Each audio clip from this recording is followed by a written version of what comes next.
When my daughter was about 3 months old, we went for a Sunday brunch in Malibu. I remember feeling a little drained that day, still trying to pack a bag for 2 kids instead of 1, hoping I hadn't forgotten the diapers. We walked up to the restaurant, and by that point, I was covered in baby vomit, dragging Esme's car seat behind me because she had fallen asleep on the way. Sweaty and chasing after my 3-year-old, I gathered my things and was heading to our table when I saw this glamorous blonde walking in the door with 2 of the most gorgeous boys, also super stylish, by the way, trailing behind her. She looked like she was gliding in her flowing dress and high heels, and I remember wondering if I would ever wear shoes other than sneakers or sandals again, or even matching socks, now that I had 2 kids. She turned to me and asked, "Are you one of the Zen mamas?"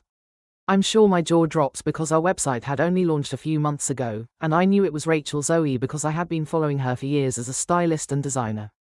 I had also seen her recently raising funds for a charity we both loved, Baby2Baby. I'm sure I giggled or stumbled over my next words, as I was so excited to meet her and so flattered that she was following our site and part of our community. We quickly became friends, and although some time has passed since Esme was born, I'm rarely seen in anything other than sandals. Still, I will wear Rachel Zoe heels when I can. A few months ago, I visited her office and saw her preparing for her spring fashion show. We shared stories about co-sleeping, our mindful approach to parenting, and how we both want a ton of kids. Will that happen? Who knows? She's a boss mom, and I'm so inspired by what she tackles and accomplishes. We were thrilled to interview her as our mom muse and are excited to share this interview with all of you. Who's in your family? Ages? Names? Roger and I have 2 sons. Skylar, who's almost 7, and Keys, who's 4. How did you choose your kids' names?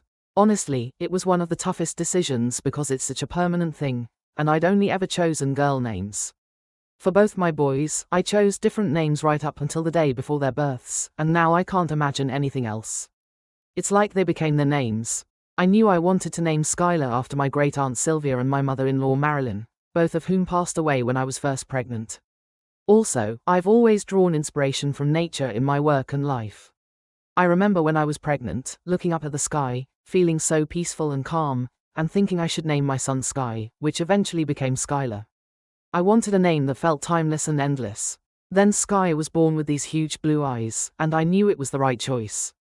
When I was pregnant with Keys, I wanted to choose a name that would be unique, something I felt a deep connection to, that would complement Sky, and also not have a beginning or end. I've always liked the name Kai, which I knew means ocean or sea, so I went further to find Keys, which means one who brings joy to all he meets, and that's exactly who Keys is. I used the letter K for Keys so people would pronounce it right. Now I have the sky and the ocean, my 2 favorite things, and both have eyes to match. Roger and I are also huge fans of classic rock, so Skylar's middle name is Morrison after Jim Morrison, and Keys' middle name is Jagger after Mick Jagger.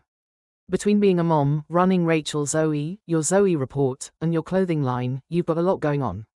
What helps you stay sane and find balance? Every day is a constant struggle for balance between work and home life. Every day is different from the next, and I'm still learning, but I always remember to breathe. When I see my kids, it always brings me a sense of peace and relief, no matter how crazy my day has been. What helps me stay grounded is putting my kids to bed each night and hearing everything they've experienced that day. It's such an escape from my daily chaos. Where do you get inspiration for your clothing line? I draw inspiration from many places.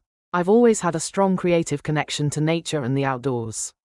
My boys are obsessed with animals, so I find that always somehow guides my aesthetic, along with my travels, whether it's in Europe, the Colorado Mountains, or St. Bath. I'm also constantly thinking about the strong, amazing women in my life, what they need and what they'll feel beautiful in.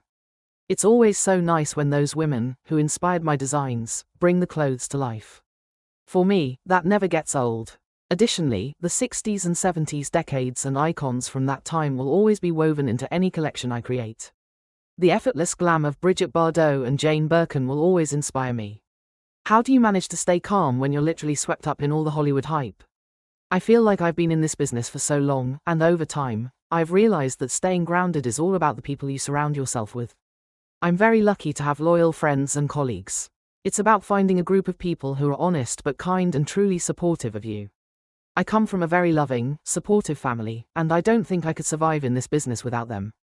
I talk to my parents and sister several times a day. I think the fact that Roger is my husband of 20 years and co-director really helps me stay normal in a very abnormal business. What's the hardest part about raising kids in Los Angeles?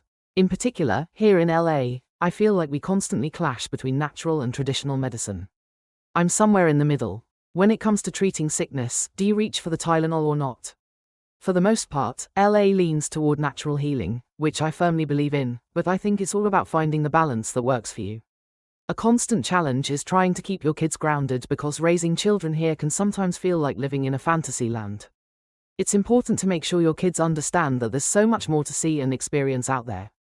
Also, teaching our boys empathy and compassion is always a priority for us. How do you relax? Between work and raising kids, I don't get much downtime. Occasionally, Roger and I will have a night at the Bel Air Hotel, just to escape for 24 hours and sleep past 6 a.m., which is a real treat. In my day-to-day life, relaxation is spending the whole day in a robe with my kids, though that's not exactly relaxing. What are your favorite ways to spend a day with your clan? Between my work schedule and the boys' school and activity schedules, it's so nice to have free weekends. We love going to the farmer's market, having breakfast, eating frozen yogurt, and just hanging out together. Family pizza nights and movie sessions are the best. What funny or silly things do your kids do or say? Kids are like a stand-up comedy show all day, every day. I wish I could record them, they're so funny. Sometimes I think they're smarter than I was at 4 and 6, and I'm constantly amazed by their grown-up conversations and what they know about the world. They're always teaching me about plants and animals, and most importantly, they've already developed empathy at such a young age. What's the best and worst thing people said to you when you were pregnant? The worst thing was hearing that you absolutely must breastfeed for the health of your baby. I breastfed both my kids, but people need to be sensitive and understand that it can be a struggle for many moms, and there's nothing wrong if you don't do it. There shouldn't be any pressure from others on what to do or how long to do it. I also found it funny that people told me my body would never be the same again when I was actually in better shape after having kids than I ever was before. The best thing I heard, and what really resonated with me, was that having a boy is like an indescribable love affair between mother and son, and that's totally true. I never thought I'd love a man like that.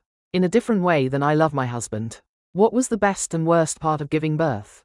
It seems so obvious, but the real pain of childbirth is unimaginable.